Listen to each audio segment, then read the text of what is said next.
Venti is the cameraman of Genshin Impact. Here is the proof. Everyone is breaking the fourth wall. What's up, Venti?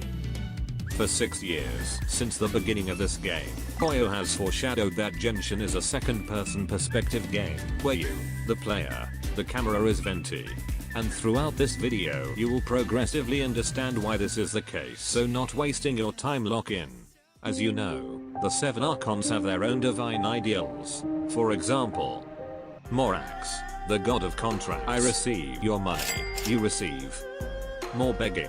Pyro Archon, Mavuka, the god of war, and most importantly, Anemo Archon Venti, the god of freedom. But what if I tell you that Venti is actually a prisoner? To understand why, you need to look at more about Venti 5, where Venti revealed something extremely crucial. Venti talks about one of the most important thing in Tivat, his greatest wish. My greatest wish? It has always been to roam free and experience the whole world. Now, I would add that wherever I go, it simply must be with you. Each day with you is an adventure, and where adventurers go, storytellers must follow. Now you might think that this is trivial, but in the first sentence, has always been to roam free. Imagine if you wish Capitano to be playable. That means currently, he is not playable. The same goes for Venti. Venti wish to roam free means currently he is not free. So what is shackling Venti from freedom? The answer is time. The rules of time. Remember when Venti told us he knows the songs of the past, present and future? This is possible because in 5.8 Marriage of Request, Venti told us he received a fragment of Istaroth's power, the ruler of time. And so he accepted to be bound by the rules of time. Before I explain what that is, let's briefly summarize Venti's origin, and why Istaroth willingly gave a mere Anemo spirit a fragment of her power. In old Mondstadt, where Decarabian, the god of storm, ruled, Venti was an Anemo spirit. He was but a single thread of the thousand winds. Venti then met a bard playing his lyre. He loved it.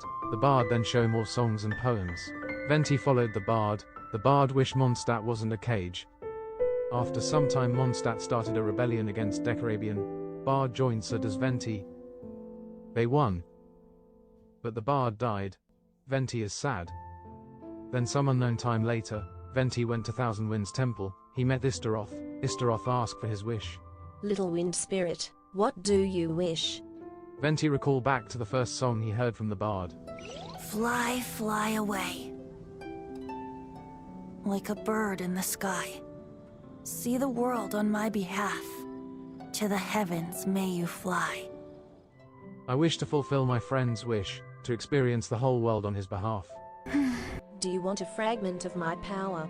Why? You will be able to fulfill your wish. Yeah, sure. Why did you show me everything? You are now bound by the rules of time. I know the events that had happened, happening right now, and will happen. Our meeting was predetermined. Everything in Tivat is predetermined. I am sorry. I promise that you will fulfill your wish. Now that I know every events in Tivat, I feel no joy. This isn't the experience I wanted. Fine. I am part of your plan. I will first use my power to transform into the likeness of that bard. For only in his form can I play the lyre he deeply loved. Yes, both Venti and Istaroth are shackled by the rules of time. To the extent permitted by the rules. I certainly believe that every shade have their own rules, and they cannot break it. We had an example of that already from Renova. Let Capitano the goat himself explain with aura. If I sacrifice my life for the Lord of the Night, you get the death you desire. But, at the same time, the curse of immortality would negate the very death you seek. Left unresolved, that paradox could uproot the natural order of this world. Even you, great ruler of death, lack the capacity to bear the consequences of that outcome. Your curse is now the tool with which I will overturn the oppression of the gods. This is my challenge to you. Forsake one of your rules. The choice is yours. The curse of immortality. Using immortality to fight death. Using my rules against me. Make your choice. Reject your rules. Or allow me to trigger the paradox. The curse of immortality must stand. Use it to fulfill your final wish.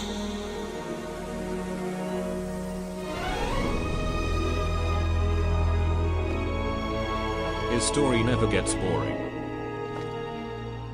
So yes, the Shades cannot break their rules, or else they would get punished by Fanes, the primordial one. So what is Istaroth's rules of time? For context, the fate of every person in Teyvat is predetermined. That is what a constellation is. They are recorded in the Iminsal, and Istaroth, who holds the authority of time, is the god who knows the predetermined events of Teyvat. Meaning, from the moment she was created, she already saw the entire history of Teyvat. And the rules of time is that, because you know the outcome, you cannot change the outcome by yourself, meaning you have to follow a script. When Istaroth saved the people in Incarno Mia, that was already predetermined. She have to follow the script because of the rules. That's why she's always melancholic or low cortisol the whole screen time she is on. Just imagine that your whole life is already planned, and there's calamities and destruction everywhere, and you cannot change it. Venti is bound by this rule. So what's the solution to break free, you ask? It's simple. Venti said it himself. Now, I would add that wherever I go, it simply must be with you. Simply because Traveler is a descender. Descenders are not bound by the rules of Teyvat, in which they aren't recorded in the Iminsal. We know this from Nahida. Hence why following the Traveler is an adventure for Venti. The future of Teyvat become unknown because of Traveler. Each day with you is an adventure, and where adventurers go, storytellers must follow. So if Venti is following the Traveler, does that mean Venti is actually Paimon ? No, because Venti is the cameraman of Genshin Impact. But how is that possible? Venti is clearly not the camera. He is literally right here. Well, because Venti can talk and see from the wind. We have mountains of undeniable evidence of this. One which is confirmed by Paimon back in Mondstadt. How are you staying afloat like this with just a wind glider? I'm preventing your fall with the power of 1,000 winds. Now, concentrate. See yourself grasping the wind. Harness its energy. Who said that? Venti talked to us, but he is nowhere to be found. Even Paimon was surprised that someone was talking.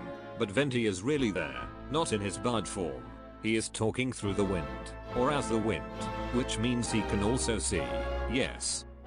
Venti is the wind following Traveler this whole time. If you remember the first arc and quest in Genshin Impact, it is called The Outlander Who Caught the Wind, which is the first time Traveler got caught by the camera, or wind, or Venti, or by you, the player. And its first quest is conveniently called Bird's Eye View, which is the camera angle, from a high perspective like the wind. Of course I understand that it might be because the twin was traveling through Teyvat.